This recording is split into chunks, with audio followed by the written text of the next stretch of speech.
Hello साथियों, कैसे हैं आप सभी। मैं विक्रम और आपका अपने परिवार आरडी साइंस अड्डा में हार्दिक स्वागत है। दोस्तों, आज जिस टॉपिक को मैं आपके लिए लेके आया हूं वो है अम्लीय वर्षा। और इस वीडियो में आपको अम्लीय वर्षा से जुड़े हुए कुछ क्वेश्चनों को भी मैं हल करवाने वाला हूं। वो इस वीडियो के एंड में लगे हुए हैं, तो वीडियो को आप अंत तक देखिएगा, जिससे कि आपको उन क्वेश्चनों का भी पता चल सकेगा कि इससे रिलेटिव किस किस प्रकार से क्वेश्चंस एग्जाम्स में आए हुए हैं। और ये एक ऐसा टॉपिक है दोस्तों, यहाँ से आपको अक्सर एग्जाम्स में क्वेश्चंस देखने को मिला होगा। वो किसी भी प्रकार की एग्जाम्स हो, जैसे कि राजस्थान पुलिस हो गई, एलडीसी हो गई, अन्य किसी भी प्रकार की कॉम्पिटिटिव एग्जाम्स होती हैं, वहां से इस टॉपिक में अक्सर आपको क्वेश्चंस देखने को मिला होगा।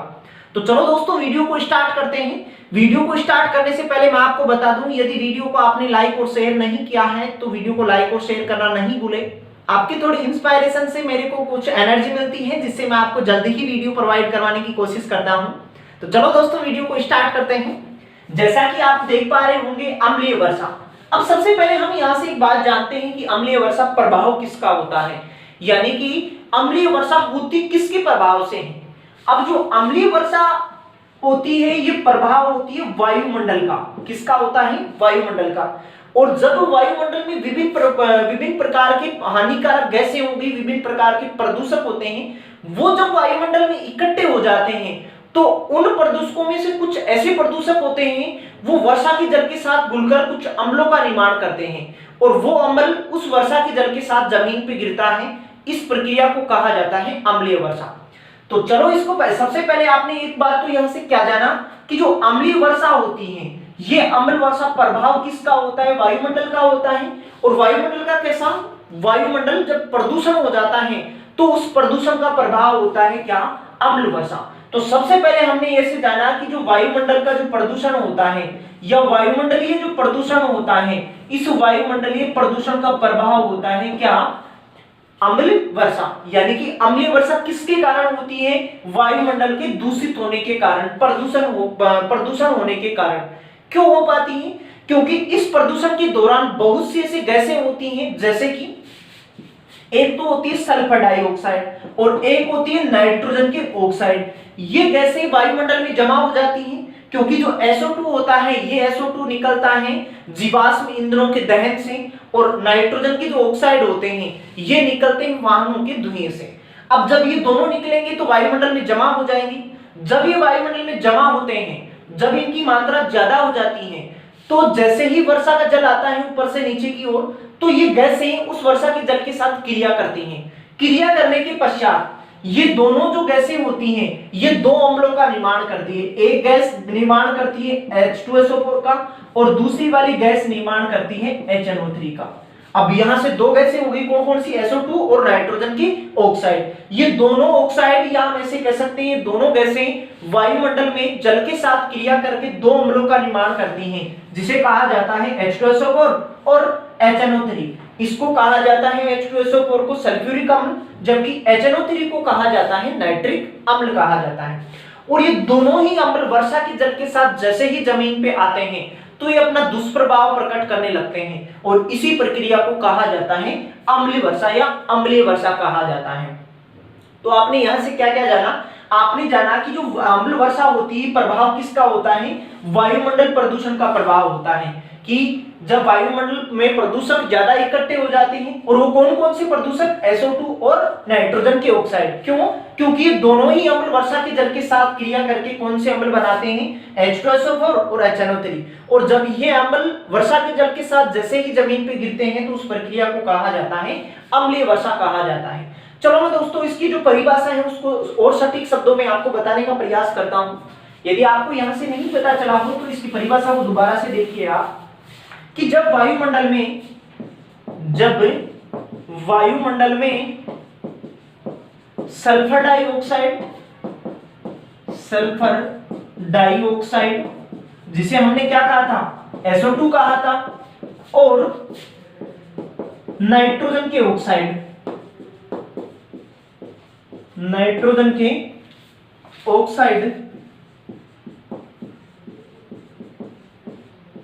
वायुमंडल में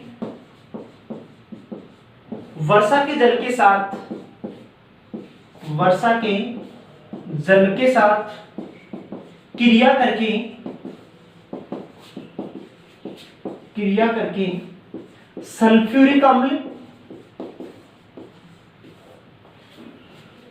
सल्फ्यूरिक अम्ल और नाइट्रिक अम्ल का निर्माण करते हैं। नाइट्रिक अम्ल का निर्माण करते हैं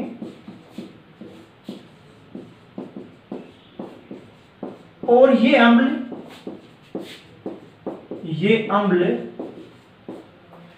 वर्षा के जल के साथ, वर्षा के जल के साथ जमीन पर गिरते हैं,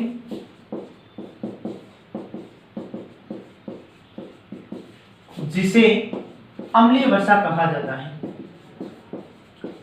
जिसे क्या कहा जाता है? एसिड रेन, अम्लीय वर्षा कहा जाता है। अब आपको उम्मीद करता हूं कि ये परिभाषा सही तरीके से समझ में आई होगी। अब इस परिभाषा में क्या लिखा हुआ है कि जो वायुमंडल में सल्फर डाइऑक्साइड, इसको हमने क्या कहा था थोड़ी देर पहले? SO2 कहा था, और नाइट्रोजन के ऑक्साइड वायुमंडल में वर्षा की जल के साथ क्रिया करके सल्फ्यूरिक अम्ल H2SO4, नाइट्रिक अम्ल HNO3 का निर्माण करते हैं, और ये दोनों ही अम्ल वर्षा के जल के साथ जमीन पर गिरते हैं। इस प्रक्रिया को कहा जाता है अम्ल वर्षा, या हम कह सकते हैं अम्लीय वर्षा, और इसी को कहा जाता है एसिड रेन। और ये किसका प्रभाव होता है? अम्लीय वर्षा वायुमंडल के प्रदूषण का प्रभाव होता है, यानी कि वातावरण के दूषित होने के कारण जो वर्षा होती है उसको हम क्या कह सकते हैं? अम्लीय वर्षा कह सकते हैं। अब यहां से आप दो चीजें और जानिएगा, ये दोनों ही एग्जाम के पॉइंट ऑफ व्यू से इंपॉर्टेंट है, दोनों ही पॉइंट। एक बात तो आपको यहां से ऐसे पता रखनी है कि जो अम्ल वर्षा होती है, जो एसिड रेन होती है, इस एसिड रेन का पीएच मान होता है 5.5 या इससे कम होता है। क्या होता है? इससे कम होता है। हमने छोटी क्लासों में इसी बात को ऐसे जाना होगा कि अम्ल वर्षा किसे कहते हैं, तो वहां हमने ऐसे जाना होगा कि वह वर्षा जिसका पीएच मान 7 से कम हो। लेकिन अब हम बड़े हो गए हैं, तो कुछ डिफरेंट परिभाषा हमारे को पता होनी चाहिए। तो डिफरेंट परिभाषा क्या है कि वह वर्षा जिसका पीएच मान 5.5 या उससे कम होता है उसे कहा जाता है अम्लीय वर्षा। या और अच्छे तरीके से पता रखना चाहते हो तो आप ये वाली परिभाषा रख सकते हो कि वायुमंडल में सल्फर डाइऑक्साइड और नाइट्रोजन के ऑक्साइड वर्षा के जल के साथ क्रिया करके सल्फ्यूरिक अम्ल और नाइट्रिक अम्ल का निर्माण करते हैं, और ये अम्ल वर्षा के जल के साथ जमीन पर गिरते हैं, जिसे क्या कहा जाता है? अम्ल वर्षा। फिर आपने क्या देखा यहां से? एग्जाम्स के पॉइंट ऑफ व्यू से एक पॉइंट देखा आपने, उसमें मैंने आपको ऐसे बताया कि अम्ल वर्षा का पीएच मान होता है 5.5 या इससे कम होता है। चलो नेक्स्ट इसका दूसरा पॉइंट और जानते हैं हम कि जब अम्ल वर्षा जो होती है, ये अम्ल वर्षा जैसे ही होती है तो वर्षा का जल कहाँ जाएगा? नदी, तालाब, ऐसे पानी में जाएगा, मिक्स होगा कहीं ना कहीं। तो अम्ल जो वर्षा होती है, ये अम्ल वर्षा नदियों के जल का पीएच मान, नदियों के जल का पीएच मान कम करती है। क्या करती है? कम करती है, यानी कि उनका जो पीएच मान होता है उस पीएच मान में गिरावट लाती है। कौन? अम्लीय वर्षा लाती है। अब इन दोनों ही पॉइंटों को बहुत बार एग्जाम्स में ऐसे कैसे पूछा जाता है कि अम्ल वर्षा जो होती है इसका पीएच मान कितना होता है, तो आपको क्या बताना है? 5.5 या कम होता है। बहुत बार आपको एग्जाम्स में ऐसे पूछा जाता है नदियों के जल का पीएच मान अम्ल वर्षा के पीएच मान से क्या कैसे प्रभावित होता है, किस प्रकार से प्रभावित होता है, कम होता है, ज्यादा होता है।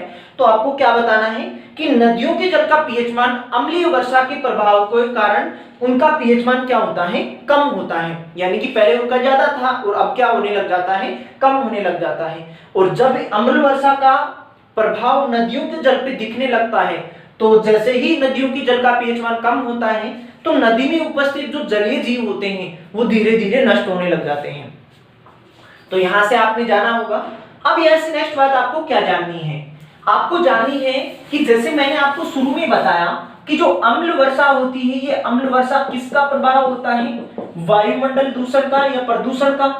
वायुमंडल के प्रदूषण का प्रभाव होता है। अब सबसे पहले ये पता किसने लगाया कि वायुमंडल के प्रदूषण का प्रभाव होता है अम्ल वर्षा?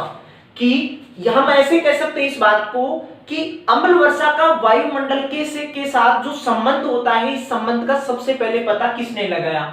इसका संबंध सबसे पहले पता लगाया 1852 में। कब लगाया? 1852 में लगाया। और किसने लगाया? एक वैज्ञानिक था जिसका नाम था रॉबर्ट स्मिथ। इस रॉबर्ट स्मिथ ने सबसे पहले अम्ल वर्षा जो है उसका संबंध वायुमंडल से पता लगाया कि वायुमंडल के प्रदूषण जैसे ही होता है तो जो वर्षा होती है उसको कहा जाता है अम्ल वर्षा कहा जाता है। और कब पता लगाया? 1852 में लगाया। अब यहां से एक बात और पता रखनी है आपको कि एसिड जो रेन शब्द होता है, इस एसिड रेन शब्द का सबसे पहले प्रयोग किया था 1872 में। किस शब्द का? एसिड रेन शब्द का। और ये एसिड रेन शब्द किससे जुड़ा है? अम्ल वर्षा से जुड़ा है, एसिड रेन। अब यहां से आपको क्या बताना है कि कभी आपको एग्जाम्स में ऐसे पूछा जाए कि एसिड रेन शब्द का सबसे पहले प्रयोग किसने किया, कब किया? 1872 में किया। और किसने किया? वो भी रॉबर्ट स्मिथ ने ही किया था। किसने किया था? रॉबर्ट स्मिथ ने ही किया था। तो यहां से आप बहुत सी चीजें जान पाए हो। अब हम इनको डिटेल से पढ़ते हैं कि सल्फर डाइऑक्साइड किस प्रकार से वायुमंडल को प्रदूषण करती है या अम्ल वर्षा में किस कारण कारगर होती है, और नाइट्रोजन के ऑक्साइड होते हैं किस प्रकार अम्ल वर्षा का कारण बनते हैं। इन दोनों ही चीजों को जानते हैं। चलो सबसे पहले उठाते हैं किसको? सल्फर डाइऑक्साइड को उठाते हैं कि सल्फर डाइऑक्साइड वायुमंडल में अम्ल वर्षा के लिए किस प्रकार रेस्पॉन्सिबल होती है।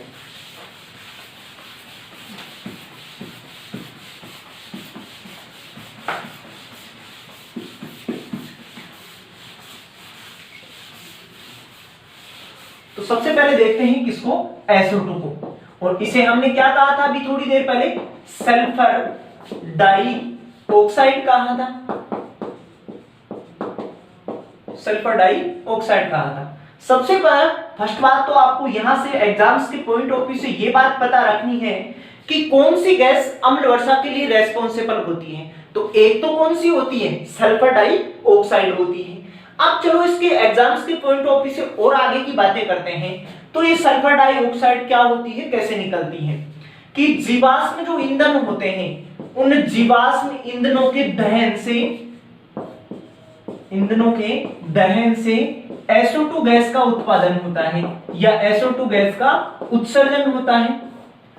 क्या होता है? अब यहां से आपको क्या पूछा जा सकता है कि जीवाश्म ईंधनों के दहन से कौन सी गैस निकलती है? SO2 गैस निकलती है। और जब जीवाश्म ईंधनों का हम ज्यादा उपयोग करते हैं तो SO2 की मात्रा वायुमंडल में ज्यादा हो जाती है। तो SO2 जो गैस होती है, ये SO2 गैस वर्षा के जल के साथ क्रिया करके एक अम्ल का निर्माण करती है जिसे कहा जाता है H2SO4 का निर्माण करती है। H2SO4 का निर्माण करती है। अब निर्माण किस प्रकार से कर पाती है? ये SO2 जो गैस होती है, जैसे ही वर्षा में क्या होता है? पानी होता है। तो जैसे ही SO2 के कण H2O के कणों के साथ संपर्क में आते हैं तो अम्ल का निर्माण करते हैं। वो अम्ल कौन सा होता है? H2SO4 होता है। और इस H2SO4 का नाम भी पता रखिए आप, इसका नाम होता है सल्फ्यूरिक अम्ल। कौन सा अम्ल होता है? सल्फ्यूरिक अम्ल होता है। और इसे अम्लों का राजा भी कहते हैं, इसे ही गंधक का तेजाब भी कहा जाता है। इससे आगे वाली बातें हम आगे देखने वाले हैं।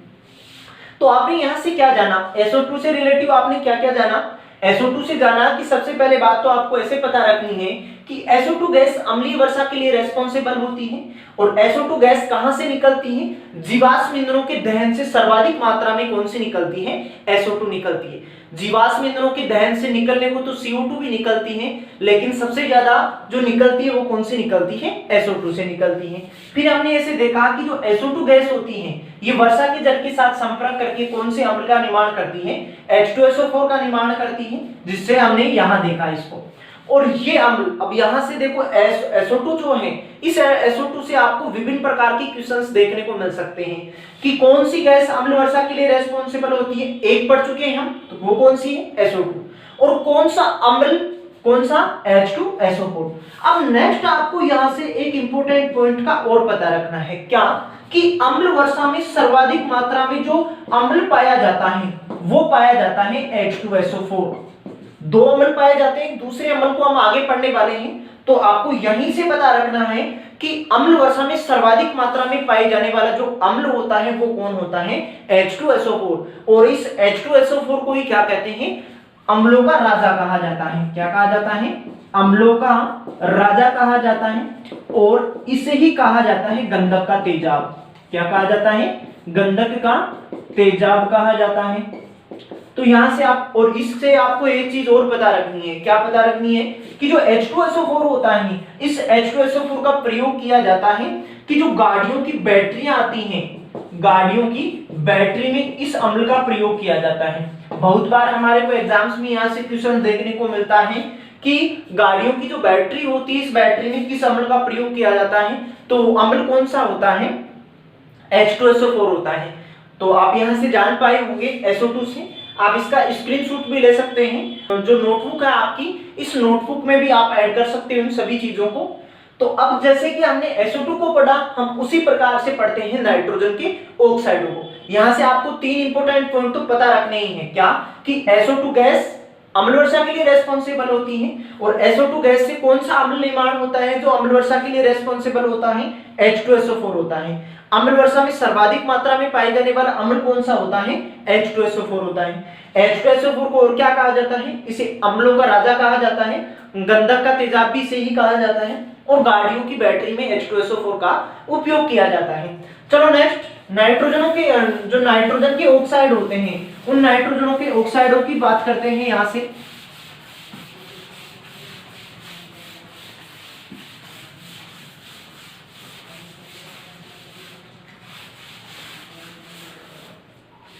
आप पढ़ते हैं नाइट्रोजन के ऑक्साइड। नाइट्रोजन के विभिन्न प्रकार के ऐसे ऑक्साइड होते हैं, जैसे कि NO हो गया, N2 हो गया, NO2 हो गया। इस प्रकार के अलग अलग नाइट्रोजन के ऑक्साइड होते हैं, और ये नाइट्रोजन के ऑक्साइड जो होते हैं वो अम्ल वर्षा के लिए रेस्पॉन्सिबल होते हैं। नाइट्रोजन के ऑक्साइड, अब ये नाइट्रोजन के जो ऑक्साइड होते हैं, ये कहां से इनका उत्सर्जन होता है? कि जो वाहनों का जो धुआं होता है, इस वाहनों के धुएं से NO2 का उत्पादन होता है। किसका उत्पादन होता है? NO2 का उत्पादन होता है। या हम ऐसे कह सकते हैं कि जो वाहनों का जो धुआं होता है, इस धुएं में किसके ऑक्साइड होते हैं? नाइट्रोजन के ऑक्साइड होते हैं। और ये नाइट्रोजन के जो ऑक्साइड होते हैं वो किसके लिए रेस्पॉन्सिबल होते हैं? अम्ल वर्षा के लिए रेस्पॉन्सिबल होते हैं। तो यहां से नाइट्रोजन के ऑक्साइड। अब चलो इससे भी देखते हैं कि किस अम्ल का निर्माण करते हैं। नाइट्रोजन के जो ऑक्साइड होते हैं, ये नाइट्रोजन के ऑक्साइड वायुमंडल में उपस्थित जो वर्षा, नाइट्रोजन के ऑक्साइड वर्षा के जल के साथ, वर्षा के जल के साथ क्रिया करके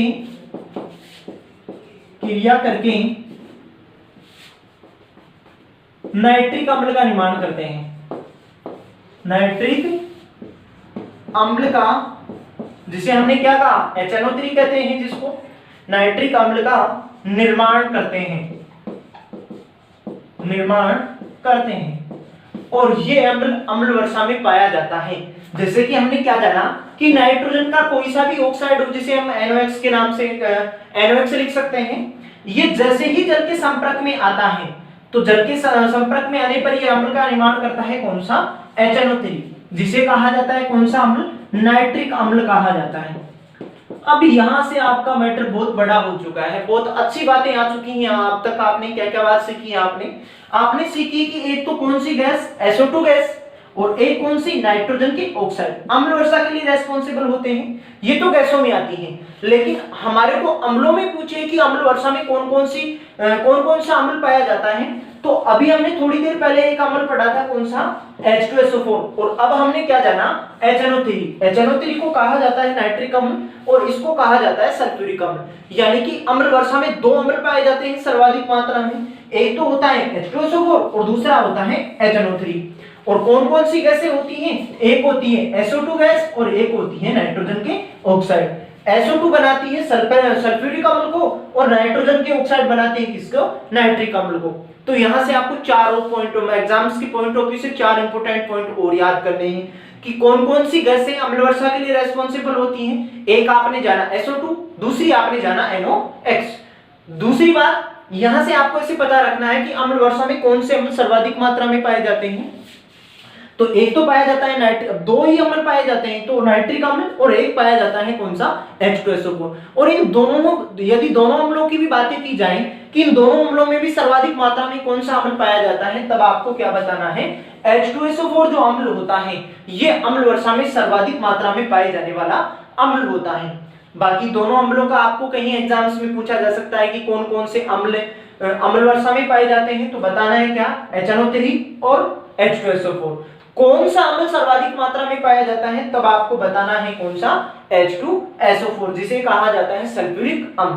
तो ये तो इसका था थ्योरी सेक्शन। थ्योरी सेक्शन में हमने बहुत सी बातें सीखी हैं, इनकी आप नोट्स भी बनाते चलिएगा। अब हम देखते हैं इससे जुड़े हुए कुछ क्वेश्चंस हैं, इंपॉर्टेंट क्वेश्चन, उन सभी क्वेश्चनों को देखने वाले हैं। और ये क्वेश्चंस बहुत ही इंपॉर्टेंट क्वेश्चंस हैं, आगामी एग्जाम्स के लिए इंपॉर्टेंट हैं, और प्रवेश पेपरों से सभी क्वेश्चंस उठाए हुए हैं। जैसे कि लास्ट ईयर जो एनटीपीसी के पेपर्स लगे, कुछ ग्रुप डी के पेपर्स लगे, कुछ एसएससी के पेपर थे, उनसे क्वेश्चंस यहाँ से उठाए हुए हैं कि अम्ल वर्षा से कौन कौन से क्वेश्चंस पूछे जाते हैं। तो सभी क्वेश्चनों का आप पता रखिएगा। चलो एक नंबर के क्वेश्चंस को डिस्कस करते हैं। जैसा कि आप स्क्रीन से एक नंबर के क्वेश्चंस को देख पा रहे होंगे, पहले एक नंबर के क्वेश्चन को आप पढ़िए। अब एक नंबर के जो क्वेश्चंस हैं, जैसा आप पढ़ पा रहे होंगे, अम्ल वर्षा का मुख्य कारण क्या है, कि अम्ल वर्षा का कारण बताना था कि अम्ल वर्षा किसके कारण होती है। तो ए ऑप्शन में हमारे को कौन सी गैस दे रखा है, SO2 गैस दे रखा है, बी में दे रखा है NH2 दे रखा है, और सी में दे रखा है मीथेन CH4 दे रखा है, और डी में दे रखा है सभी। जबकि हमने जाना क्या कि अम्ल वर्षा के लिए दो गैसें रेस्पॉन्सिबल होती हैं, या दो प्रदूषक रेस्पॉन्सिबल होते हैं। एक तो होता है कौन सा, SO2, और एक होता है नाइट्रोजन के ऑक्साइड। इसको तो कहते हैं सल्फ्यूरिक अम्ल, और इसको कहते हैं नाइट्रोजन के ऑक्साइड। अब यह दोनों में से चुनना था कि कौन सा ऑप्शन में पड़ा हुआ है हमारे पास। तो बिल्कुल आसान सा क्वेश्चन था, जैसे कि हम जान पाए हैं कि SO2 यहाँ ऑप्शन में कौन से में है, ए ऑप्शन। तो जो अम्ल वर्षा होता है, इस अम्ल वर्षा का मुख्य कारण होता है क्या, सल्फर डाइऑक्साइड होता है। तो जो एक नंबर का क्वेश्चन है, इसका सही उत्तर होता कौन सा, ए हो पाता। चलो नेक्स्ट दूसरे नंबर की क्वेश्चंस की ओर बढ़ते हैं। दूसरे नंबर की क्वेश्चंस में दिया हुआ है कि अम्ल वर्षा के लिए अम्ल वर्षा का पीएच मान कितना होता है।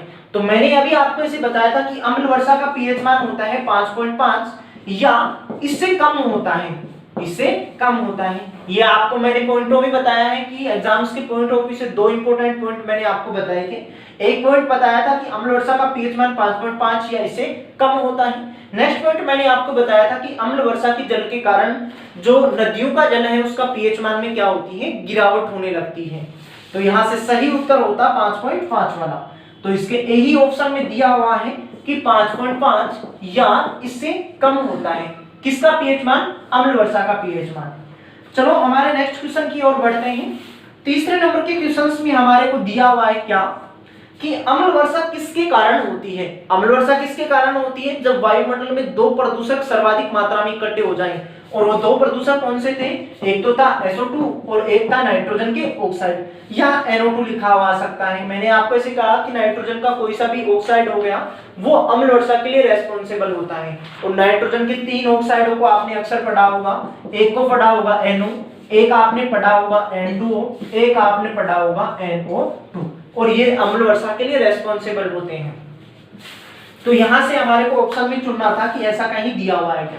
चलो जैसे कि ऑप्शन वाइज चलते हैं इसमें, तो ए ऑप्शन में दिया हुआ है CO, और दे रखा है कौन सा, CO2 दिया हुआ है। बी ऑप्शन में दिया हुआ है SO2 एंड O2 दिया हुआ है। सी ऑप्शन में लिखा हुआ है SO2 और NO2 लिखा हुआ है। और जो डी ऑप्शन है, इस डी ऑप्शन में लिखा हुआ है NO2 और O2 लिखा हुआ है। यदि आपने थ्योरी सेक्शन को शुरू से देखा है तो बहुत आसान क्वेश्चन लग रहा होगा आपको कि अम्ल वर्षा के लिए दो प्रदूषक जो होते हैं वो रेस्पॉन्सिबल होते हैं, कौन कौन से, SO2 और NO2। अब यहाँ ए ऑप्शन में चलते हैं तो ये ऑप्शन तो गलत होता है क्योंकि SO2 और NO2 हमारे को मिल नहीं पा रहे हैं। बी ऑप्शन में चलते हैं तो बी ऑप्शन में SO2 तो दे रखा है, लेकिन ऑक्सीजन प्रदूषक थोड़ी होता है, अम्ल वर्षा के लिए रेस्पॉन्सिबल भी नहीं होती है, ना हमने इसको कहीं जाना है। तीसरे ऑप्शन के पास चलता तो तीसरा जो ऑप्शन है सी, इसका सही उत्तर होता क्योंकि इसमें लिखा हुआ है SO2 और NO2 लिखा हुआ है। तो NO2 से यहाँ आपको कंफ्यूज नहीं होना है कि सर आपने तो NOx बताया था जब आप यहाँ NO2 लिख रहे हैं। नाइट्रोजन का कोई सा भी ऑक्साइड हो अम्ल वर्षा के लिए रेस्पॉन्सिबल होता है, तो इस कारण यहाँ सही उत्तर होता कौन सा, सी होता। और ये एसएससी के पेपर में, एसएसई के जो रेलवे की कैटेगरी के एग्जाम, रेलवे से संबंधित कैटेगरी की एग्जाम्स होती हैं, उसमें पूछा हुआ है ये क्वेश्चन, तो इसका सही उत्तर कौन सा होता, सी होता। चलो नेक्स्ट आगे वाले क्वेश्चंस की ओर बढ़ते हैं। चौथे नंबर के क्वेश्चंस में दिया हुआ है क्या, कि जीवाश्म ईंधनों का दहन खालिस्तान का मुख्य कारण है। मैंने आपको थ्योरी सेक्शन में ऐसे बताया था कि जीवाश्म ईंधनों के दहन से कौन सी गैस निकलती है सर्वाधिक मात्रा में, वो निकलती है सल्फर डाइऑक्साइड। कौन सी निकलती है, सल्फर डाइऑक्साइड, जिसको हमने क्या लिखा था, SO2 लिखा था। तो इस क्वेश्चन का सही उत्तर होता कौन सा, SO2 होता। और SO2 ये क्या होता है, प्रदूषक होता है। क्या होता है, प्रदूषक। तो यहाँ हमारे सी ऑप्शन में दिया हुआ है हमारे को क्या, सल्फर डाइऑक्साइड दिया हुआ है। तो इसका सही उत्तर होता सी होता, कि जो सल्फर डाइऑक्साइड होता है ये जीवाश्म ईंधनों के दहन से निकलने वाली गैस होती है। चलो आगे वाले क्वेश्चंस की ओर बढ़ते हैं। क्वेश्चन थोड़ा बड़ा है, लेकिन क्वेश्चन यदि आपने थ्योरी सेक्शन देखा होगा तो बिल्कुल इजीली आप कर पा रहे होंगे 5वें नंबर के क्वेश्चन को। चलो आप पहले तो इसको पढ़िए 5 नंबर के क्वेश्चन को।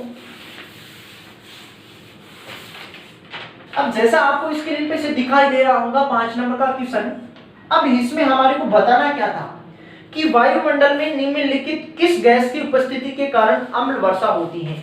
मैंने आपको बहुत सी चीजों के बारे में, इस अम्ल वर्षा से जुड़ी हुई चीजों को बताया है। उसमें मैंने आपको ऐसे कहा कि 2 गैसें रेस्पॉन्सिबल होती हैं अम्ल वर्षा के लिए। या आपको क्वेश्चंस घुमा के भी पूछा जाए तो ऐसे पूछ सकता है कि कौन सा प्रदूषक अम्ल वर्षा के लिए रेस्पॉन्सिबल होता है, तब आपको बताना है कि सल्फर डाइऑक्साइड और नाइट्रोजन के जो ऑक्साइड होते हैं ये अम्ल वर्षा के लिए रेस्पॉन्सिबल होते हैं। और ये दोनों ही जो प्रदूषक होते हैं वो 2 अम्लों का निर्माण करते हैं जल के साथ क्रिया करके। एक तो बनता है कौन सा, H2SO4, और एक बनता है HNO3 बनता है।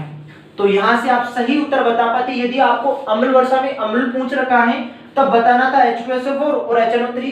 यदि अम्ल वर्षा में आपको प्रदूषक पूछ रखा है तब हमें बताना था कौन सा, SO2 और NOx बताना था। यानी कि सल्फ्यूरिक अम्ल बताना, सल्फर डाइऑक्साइड बताना था और नाइट्रोजन के ऑक्साइड बताना था। तो ऐसा कहीं ना कहीं लिखा होगा।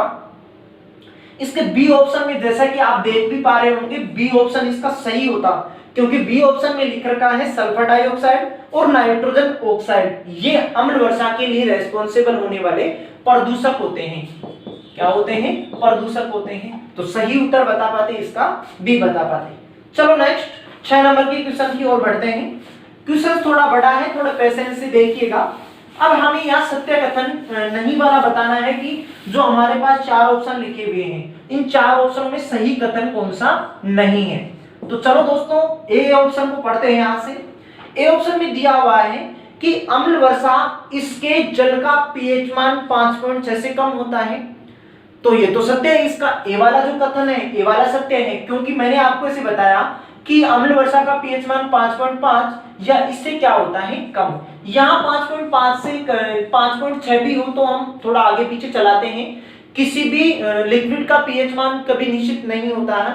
जैसे कि हम जानते हैं कि जैसे दूध का पीएच मान लगभग 6.8 के आसपास, 6.7 के आसपास ऐसे कुछ होता है। तो इसका कुछ आगे पीछे हो तब भी हम चला सकते हैं इसका। तो ए वाला इसका सही होता है, क्योंकि मैंने आपको बताया कि अम्ल वर्षा का पीएच मान 5.5 या इससे क्या होता है, कम होता है। यहाँ 5.5 की जगह 5.6 भी हो तब हम चला सकते हैं इसको। चलो बी ऑप्शन की पास चलते, तो बी तो इसका सत्य कथन है, जबकि हमें असत्य कथन चुनना है कि यहाँ से सत्य कौन सा नहीं है। तो ए वाला तो सत्य है, बी ऑप्शन के पास चलते। यह वायुमंडल में सल्फ्यूरिक अम्ल या नाइट्रिक अम्ल की उपस्थिति के कारण उत्पन्न होती है। बिल्कुल सही है कि जो अम्ल वर्षा होती है, इस अम्ल वर्षा में 2 अम्ल निर्मित हो जाते हैं। एक तो होता है H2SO4 जिसे सल्फ्यूरिक अम्ल कहा जाता है, और दूसरा होता है HNO3 जिसे कहा जाता है क्या, नाइट्रिक अम्ल कहा जाता है। तो बी भी इसका सही कथन होता। चलो नेक्स्ट सी के पास चलते। सी में दीर्घ का है, तो बी भी इसका क्या है, सत्य, जबकि हमें असत्य वाला बताना है। अधिकतम अम्ल सशक्त कार्बनिक अम्ल के कारण बनता है, ये गलत है। सी वाला कथन गलत है। इसमें दे रखा है कि अम्लीय जो वर्षा होती है वो कार्बनिक अम्ल के कारण होती है, तो ये तो इसका गलत है। क्यों, कार्बनिक अम्ल कौन कौन से होते हैं, इससे जो पीछे वाले पार्ट थे उसमें मैंने आपको कार्बनिक अम्लों से जुड़ी हुई सभी डिटेल से बातें बताई हुई है वहां, तो उस वीडियो को भी आप देख सकते हो, डिस्क्रिप्शन बॉक्स में उसका लिंक दिया हुआ है। वहां से कार्बनिक अम्लों से जुड़े हुए जो सभी क्वेश्चंस एग्जाम्स के पॉइंट ऑफ व्यू से इंपॉर्टेंट है, उन सभी क्वेश्चनों को मैंने डिस्कस करवाया हुआ है आपको, और वो आगामी एग्जाम्स के लिए इंपॉर्टेंट है, तो आप वहां जाके देख सकते हैं। अब कार्बनिक अम्ल कौन कौन से होते हैं, जैसे कि फॉर्मिक अम्ल हो गया, जैसे कि लैक्टिक अम्ल हो गया, तो ऐसे जो अम्ल होते हैं उन अम्लों को कहते हैं कार्बनिक अम्ल। और अम्ल वर्षा के लिए कार्बनिक अम्ल कभी भी रेस्पॉन्सिबल नहीं होते हैं। अम्ल वर्षा के लिए जो अम्ल रेस्पॉन्सिबल होते हैं वो कौन कौन से होते हैं, H2SO4 और HNO3 होता है। तो सी इसका गलत कथन होता, जबकि हमें गलत ही चुनना है, तो सी इसका सही उत्तर होता। चलो डी को भी यहीं से डिस्कस करते हैं कि डी में क्या बात लिखी हुई है। डी में लिखा हुआ है कि अम्ल वर्षा हमारी पारिस्थितिक तंत्र को प्रभावित करती है, तो सही सत्य कथन है कि अम्ल वर्षा जैसे ही होती है तो वायुमंडल में जो वनस्पतियां होती हैं वो नष्ट होने लग जाती हैं धीरे धीरे, और जो जल जैसे ही अम्ल वर्षा का जल समुद्र, तालाब, नदी ऐसे के जल के संपर्क में आता है तो इन नदियों के जल का पीएच मान धीरे धीरे कम होने लगता है। जब इनके जल का पीएच मान कम होता है तो इनमें उपस्थित जो वनस्पतियां हो गई, जो जलीय जीव हो गए, वो धीरे धीरे नष्ट होने लग जाते हैं। तो पारिस्थितिक तंत्र पे प्रभाव पड़ता है हमारे जो अम्ल वर्षा होती है उससे। तो जो डी है वो भी इसका सही कथन है। जबकि जो 6 नंबर का क्वेश्चन, इसका राइट आंसर क्या होता, सी होता, क्योंकि सी में गलत बात लिखी हुई है अम्ल वर्षा से रिलेटिव। तो आप जान पाए होंगे 6 नंबर के क्वेश्चन को। चलो नेक्स्ट 7वें नंबर के क्वेश्चन की ओर बढ़ते हैं। 7वें नंबर के क्वेश्चंस में हमारे को बताना था क्या कि निम्नलिखित में से कौन सा अम्ल वर्षा के बारे में सही है, सही वाला कथन चुनना था हमारे को। तो इसका जैसे कि ए वाला कथन पढ़ते हैं, तो ए वाले कथन में हमारे को दिया हुआ है अम्ल वर्षा, जब अम्लीय वर्षा नदियों में बहती है तो यह नदी के पीएच मान को बढ़ाती है, तो गलत कथन है। अम्लीय वर्षा जो होती है, अम्ल वर्षा जैसे ही नदियों के जल में गिरती है या नदियों के जल में अम्ल वर्षा के जल का मिक्स होता है तो अम्ल वर्षा का पीएच मान कम होता है, तो इसका पीएच मान कम होने के कारण वो नदियों के जल का पीएच मान भी कम करती है। तो ए वाला इसका कथन गलत है। बी कथन की ओर बढ़ते हैं। बी कथन में दिया हुआ है अम्ल वर्षा का पीएच मान 6.5 होता है। तो मैंने आपको ऐसे कहा था कि अम्ल वर्षा का पीएच मान लगभग होता है 5.6 या इससे कम होता है, या हम ऐसे कह सकते हैं 5.5 या इससे क्या होता है, कम होता है। तो बी वाला कथन भी इसका गलत था। सी कथन की ओर चलते हैं। जब अम्ल वर्षा नदियों में बहती है तो यह नदी के पानी के पीएच मान को कम करती है, तो ये सी वाला जो कथन है वो सही है कि जैसे ही अम्ल वर्षा का जल नदियों के जल के साथ बहने लगता है तो नदियों के जल का पीएच मान को ये कम करती है। तो इसका सी सही उत्तर हो पाता। और ऐसी चीजों को हमने थ्योरी सेक्शन में भी इंपॉर्टेंट पॉइंटों में जाना है कि अम्ल वर्षा जो होती है, इस अम्ल वर्षा का जल जब नदियों के जल के साथ बहने लगता है तो नदियों के पीएच मान को कम करती है। चलो यहाँ से डी ऑप्शन को और पढ़ते हैं हम। अम्ल वर्षा का पीएच मान 5.6 से अधिक होता है, दिया हुआ हमारे को अधिक है, जबकि 5.6 से क्या होता है, कम होता है। क्या होता है, कम होता है। तो सही उत्तर बता पाते इसका सी, कि जो 7वें नंबर के सी ऑप्शन में लिखा हुआ वो सही कथन लिखा हुआ है। चलो नेक्स्ट क्वेश्चन 8वें नंबर के क्वेश्चन की ओर बढ़ते हैं। जैसा कि 8वें नंबर के क्वेश्चन में दिया हुआ हमारे को क्या है कि अम्ल वर्षा में क्या अधिकतम मात्रा में पाया जाता है, यानी कि जो अम्ल वर्षा होती है इस अम्ल वर्षा में अधिक मात्रा में क्या पाया जाता है। तो मैंने आपको ऐसे कहा था कि अम्ल वर्षा में सर्वाधिक मात्रा में जो पाए जाने वाला अम्ल होता है वो होता है कौन सा, H2SO4, जिसे कहा जाता है कौन सा अम्ल, सल्फ्यूरिक अम्ल कहा जाता है, सल्फ्यूरिक अम्ल कहा जाता है। इस सल्फ्यूरिक अम्ल को ही कहा जाता है गंधक का तेजाब। क्या कहा जाता है, गंधक का तेजाब कहा जाता है। और इसे ही कहा जाता है क्या, अम्लों का राजा, किंग ऑफ केमिस्ट्री भी इसे ही कहते हैं, अम्लों का राजा कहा जाता है। तो आप जान पाए होंगे यहाँ से कि अम्लीय जो वर्षा होती है, इस अम्लीय वर्षा में सर्वाधिक मात्रा में पाए जाने वाला जो अम्ल होता है वो कौन सा होता है, H2SO4, जिसे सल्फ्यूरिक अम्ल कहा जाता है। इसके अलावा H2SO4 को गंधक का तेजाब कहा जाता है। इसके अलावा अम्लों का राजा भी, किंग ऑफ केमिस्ट्री भी H2SO4 को ही कहते हैं। और H2SO4 का उपयोग कहाँ करते हैं, बैटरियों में किया जाता है। कहाँ किया जाता है, बैटरियों में किया जाता है इसका उपयोग। तो यहाँ से ऑप्शन में लिखा हुआ है, इसके सी ऑप्शन में लिखा हुआ है कि H2SO4 सर्वाधिक मात्रा में पाया जाता है। तो यहाँ से आप सही उत्तर बता पाते, इस क्वेश्चन का सी बता पाते। चलो नेक्स्ट क्वेश्चन की ओर बढ़ते हैं। अब नेक्स्ट क्वेश्चन में दिया हुआ है हमारे को क्या है कि ज्वालामुखी पर्वतों में कौन सी गैस निकलती है। जो ज्वालामुखी के पर्वत होते हैं, जैसे उसका लावा निकलता है तो उसमें विभिन्न प्रकार की पर्यावरण प्रदूषक वाली गैसें भी निकलती हैं। उन गैसों में जो एक गैस होती है वो कौन सी होती है? SO2 होती है। कौन सी होती है? SO2, जिसे हम कहते हैं क्या? सल्फर डाइऑक्साइड कहते हैं। तो यहाँ से आप जो 9 नंबर का क्वेश्चन है इसका सही उत्तर बता पाते डी, कि ज्वालामुखी पर्वतों में कौन सी गैस निकलती है? सल्फर डाइऑक्साइड निकलती है, SO2 निकलती है, जो किस अम्ल का निर्माण करती है? H2SO4 अम्ल का निर्माण करती है। तो जो 9 नंबर है इसका डी सही उत्तर होता। चलो 10वें नंबर के क्वेश्चंस को भी यहीं से डिस्कस करते हैं। अब 10वें नंबर के क्वेश्चंस में दिया हुआ क्या है कि निम्नलिखित विद्युत अपकट्यों के विलयन में किसको कार की बैटरी में प्रयोग किया जाता है। तो मैंने आपको ऐसे कहा कि जो कार की बैटरियां होती हैं, इन कार की बैटरी में जो अम्ल प्रयोग करते हैं वो अम्ल कौन सा होता है? H2SO4 होता है, जिसे क्या कहते हैं? सल्फ्यूरिक अम्ल कहा जाता है। तो इसका सही उत्तर होता है H2SO4, और H2SO4 को हमने क्या लिखा? सल्फ्यूरिक अम्ल। तो 10वें नंबर का जो क्वेश्चन है इसका सही उत्तर होता कौन सा? सी होता है, ऐसा सी में लिखा हुआ है। चलो नेक्स्ट 11वें नंबर की क्वेश्चंस की ओर बढ़ते हैं। 11वें नंबर का क्वेश्चन भी बहुत सा आसान क्वेश्चन है, और ये क्वेश्चन है अम्लीय वर्षा के प्रभाव के आधार पे, कि जब अम्ल वर्षा होती है तो इसके प्रभाव से क्या हो सकता है। तो जैसा कि 11वें नंबर के क्वेश्चन को आप पढ़ भी पा रहे होंगे। अब दिया हुआ क्या है? स्टोन कैंसर किसका कारण है, कि स्टोन जो कैंसर होता है वो किसका कारण होता है। जैसे कि हम कह सकते हैं कि जो आगरा का जो ताजमहल है वो ताजमहल धीरे धीरे पीले पड़ने लगा है। क्यों पीले पड़ना लगा है? क्योंकि अम्ल वर्षा के कारण जो उसका कलर है उस कलर पे इफेक्ट पड़ता है, जो उसमें पत्थर लगा हुआ है उस पत्थर पे कैंसर होने लगता है। तो ये अम्लीय प्रभाव, जो अम्लीय वर्षा होती है, इस अम्लीय वर्षा का दुष्प्रभाव होता है। तो आप बता सकते हैं क्या स्टोन कैंसर किसके कारण होता है? अम्ल वर्षा के कारण होता है। और ये क्वेश्चन एसएससी 2011 के पेपर में आया हुआ है। ये आगामी एग्जाम्स के लिए भी इंपॉर्टेंट, आपको दोबारा से कहीं पूछा जा सकता है, तो आप इस क्वेश्चन को थोड़ा पता रखिएगा।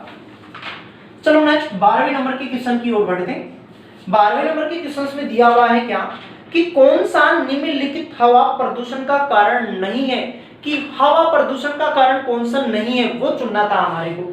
तो यहां से ऑप्शन वाइज चलते हैं हम। 12वें नंबर के क्वेश्चन में दिया हुआ है ए ऑप्शन में क्या? खनन कार्य प्रदूषण का कारण नहीं है, कि खनन जो कार्य होते हैं, खानों में जो काम होती है, खानों में कार्य करने से विभिन्न प्रकार की गैसें निकलती है, क्या ये प्रदूषक नहीं? प्रदूषक है। तो जो ए ऑप्शन में लिखा हुआ है क्या कि खनन कार्य, ये खनन कार्य क्या है? प्रदूषण का कारण नहीं है। दिया हुआ है हमारे को क्या है? नहीं है, जबकि खनन जो कार्य है वो प्रदूषण का कारण है। तो ए इसका गलत होता। बी ऑप्शन में चलते हैं। बी ऑप्शन में लिखा है अम्लीय वर्षा। बी ऑप्शन में क्या लिखा है? अम्लीय वर्षा। अब क्वेश्चंस में हमारे थोड़ा क्वेश्चंस को आप दोबारा से पढ़िए। क्वेश्चंस में क्या पूछ रखा था? क्वेश्चंस में पूछ रखा था कि वायुमंडल का जो प्रदूषण है वो प्रदूषण किसके कारण होता है। अब खनन कार्य के कारण वायु का प्रदूषण, वायुमंडल का जो हवा होती है ये हवा प्रदूषण होती है, तो ए इसका क्या है? प्रदूषक है। बी ऑप्शन में दे रखा है अम्लीय वर्षा। तो यहां से आपको ध्यान देने योग्य बात थी क्या कि अम्ल वर्षा वायुमंडल के प्रदूषण होने का प्रभाव होता है, ना कि अम्ल वर्षा वायुमंडल के प्रदूषण करती है। वायुमंडल के प्रदूषण होने के बाद होती है अम्ल वर्षा। मैंने आपको ये बात शुरू में भी बताई थी कि जो अम्लीय वर्षा होती है ये अम्ल वर्षा वायुमंडल के प्रदूषण का दुष्प्रभाव होता है। क्या होता है? दुष्प्रभाव होती है, कि जब वायुमंडल में विभिन्न प्रकार के प्रदूषक इकट्ठे हो जाएं तो उन प्रदूषकों के कारण होती है क्या? अम्लीय वर्षा, ना कि अम्लीय वर्षा के कारण वायुमंडल दूषित होता है अपना। तो यहाँ से सही उत्तर बता पाते हैं हम बी। प्रश्न को थोड़ा पेशेंस से देखिएगा, समझिएगा। यदि आपने थ्योरी सेक्शन देखा है तो किसी भी प्रश्न में आपको कोई परेशानी नहीं हो पाई होगी। और सभी क्वेश्चन जैसा कि आप देख पाए होंगे, सभी क्वेश्चन किसी ना किसी एग्जाम्स के पेपर में आए हुए हैं। आगामी एग्जाम्स के लिए भी क्वेश्चन इंपोर्टेंट रहने वाले हैं। तो आप वीडियो को शुरू से एंड तक दोबारा से आप इसको रिप्लाई करके देख सकते हैं, और इसके आपको नोटबुक में इन सभी क्वेश्चनों को नोट भी करते चले जाइएगा, जिससे कि आपकी तैयारी में इंप्रूव हो सकेगा। तो सभी क्वेश्चंस आपको 1 बाय 1 समझ में आए होंगे, और टॉपिक आपने शुरू से एंड तक देखा है, तो उम्मीद करता हूं आपको किसी भी क्वेश्चंस में कोई तकलीफ नहीं हुई होगी। फिर भी यदि आपको कोई तकलीफ हुई हो किसी भी क्वेश्चंस में तो आप कमेंट बॉक्स में लिख के बता सकते हैं आपको किस क्वेश्चंस में परेशानी हुई है। इसी प्रकार आपको मैं आगे वाले जो वीडियो हैं उनमें भी बहुत से क्वेश्चनों को इसी प्रकार डिस्कस करवाने वाला हूं। इससे पहले मैंने बहुत से क्वेश्चनों को डिस्कस करवा रखा हूं पहले वाले वीडियो में, उन सभी वीडियो को डिस्क्रिप्शन बॉक्स में लिंक दिया हुआ है, वहां से आप उन सभी वीडियो को देख सकते हो। तो इसी प्रकार यदि आप चैनल पे शुरू से एंड तक बने होंगे तो आपको बहुत सी चीजें सीखने को मिली होंगी। चैनल पे आप अपना कीमती समय देने के लिए आपका बहुत बहुत धन्यवाद। नेक्स्ट वीडियो में मैं इसी प्रकार के क्वेश्चनों के साथ दोबारा से आपसे मुलाकात करने वाला हूं। तब तक के लिए आप अपना ख्याल बनाए रखिएगा, स्वस्थ रहिएगा। धन्यवाद।